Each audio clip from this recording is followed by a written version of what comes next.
Mark, thank you. USC recently unveiled a major expansion of its financial aid policies that will benefit low and middle income families. But applying for this offer of free tuition can be just as confusing and overwhelming as applying for grants and loans. Brian Levy is the founder of BML Wealth Management based in Orange County. He joins us with tips on how to navigate the student loan process. Welcome. Morning. Thanks for having me. This month, February, is Financial Aid Awareness Month. What is the current cost? I can tell you what, because as a parent of a child in college, I can tell you what we're paying, but what is the sort of the average cost? Yeah, so as you mentioned, it depends on the university, private versus public. The biggest thing right now, as all of us know, it's a problem, and the amount of debt out there right now for student loans is about $1.6 trillion. Wow. 65% of students that go to college need to take some form of aid to get through college, but the debt is about $30,000 per person when they leave college. So it's a big deal. Yeah. The USC free tuition offer, it doesn't include housing, food, books, that sort of thing.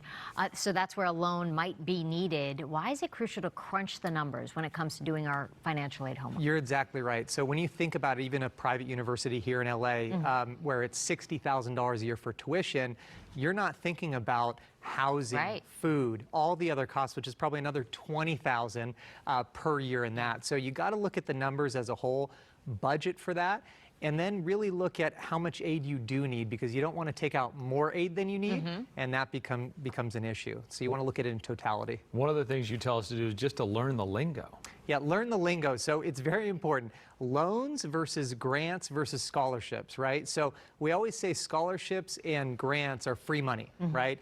But loans, you have to repay.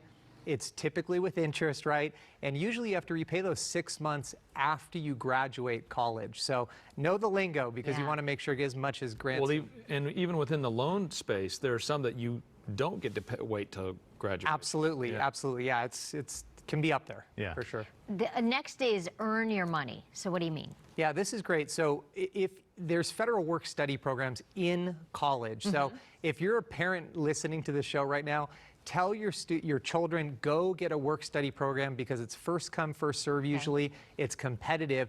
But the sooner you can pay off that debt or start working towards that, so when you graduate, you don't have as much to deal with. And I know when I went to college, you know, when you had more free time, you just weren't as productive. So you start working and doing it early is my thing that I say to people. And finally, you say we should highlight the details. What do you mean? Yeah, highlight the details. So when you get your financial aid award letter, read it, right? Go through the terms, make sure you understand, because you often have to reapply for that aid each year. And I know if I didn't do it when I was in college, I wouldn't have been going the next quarter to school, right? So make sure to read the terms, find out when you can reapply, and every university is different, the date at which you can start, reapplying. What else should we consider when doing our financial aid homework? So there's a lot to consider, but as a financial advisor, we have a lot of clients, they're parents and grandparents of the children that are students, right? So we're always tempted to help them out and take the loans out ourselves. I would say don't do that. Don't put the debt on your balance sheet, right? Have the children take out those loans. But a better way to do it is build equity for them. Take out a 529 college plan where you can build interest tax-free and help pay for that. But even more so, now they came out with legislation that allows you to pay down student loan interest with those college savings plans. So they're great vehicles. Build that early and build it tax-free, which is what we advocate for our clients. All right. For financial aid calculator, you can go to bmlwealth.net, or you can call the number on your screen and talk to Brian. Thank you, Brian. Thank you so much. Thank you.